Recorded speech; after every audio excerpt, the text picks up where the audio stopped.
ಏನಾದರೂ ಇದ್ದರೆ ಅದಕ್ಕೆ ನಾನು ಹೇಳಿದ್ದೀನಿ, ಎಲ್ಲ ಜಿಲ್ಲಾಧಿಕಾರಿಗಳ ಕಚೇರಿಯಲ್ಲಿ ಒಂದು ಸಹಾಯವಾಣಿ ಇರಬೇಕು ಅಂತ ಹೇಳಿದ್ದೀನಿ.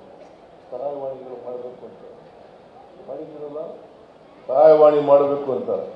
ಯಾರೇ ಆದರೂ ಕೂಡ ನಿಮಗೆ ಕಿರುಕುಳ ಕೊಟ್ಟರೆ, ಹ್ಯಾರಾಸ್ ಮಾಡಿದ್ರೆ ದಯಮಾಡಿ ಪೊಲೀಸ್ ಸ್ಟೇಷನ್ಗೆ ಅಥವಾ DC ಕಚೇರಿಗೆ ತಿಳಿಸ್ತಕ್ಕಂಥ ಕೆಲಸವನ್ನು ಮಾಡಬೇಕು.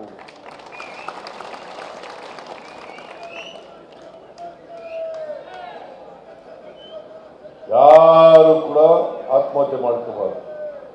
ಆಮೇಲೆ ಇನ್ನೊಂದು ಹೇಳಿದ್ದೀನಿ, ಅಸಲಿಗಿಂತ ಬಡ್ಡಿ ಇದೇ ಒಂದು ಪ್ರಿನ್ಸಿಪಲ್ ಕೊಡ್ತೇನೆ, ಡ್ಯಾಮ್ ಯು ಪುಟ್ ಅಂತ ಪುಟ್ಟ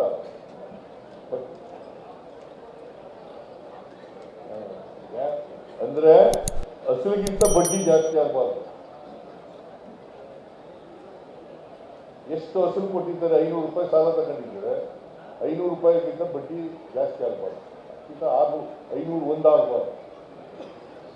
ಅದನ್ನು ನಾವು ಈಗ ಇದರಲ್ಲಿ ಸೇರಿಸ್ತಾ ಇದ್ದೀವಿ, ಕಾನೂನಲ್ಲಿ ಸೇರಿಸ್ತಾ ಇದ್ದೀವಿ. ಅದರಿಂದ ನೀವು ಯಾರು ಕೂಡ ಆತಂಕ ಪಡಬೇಕಾದಂಥ ಅಗತ್ಯ ಇಲ್ಲ. ನಿಮ್ಮ ಜೊತೆ ಸರ್ಕಾರ ಇರ್ತದೆ ಅಂತಕ್ಕಂಥ ಮಾತುಗಳನ್ನು ಹೇಳಲಿಕ್ಕೆ ಬಯಸ್ತಾ ಇದ್ದೀವಿ. ಅಂತಿಮವಾಗಿ ಪುತ್ತೂರು ಮಠದವರು ಒಳ್ಳೆ ಕೆಲಸ ಮಾಡ್ತಾ ಇದ್ದಾರೆ.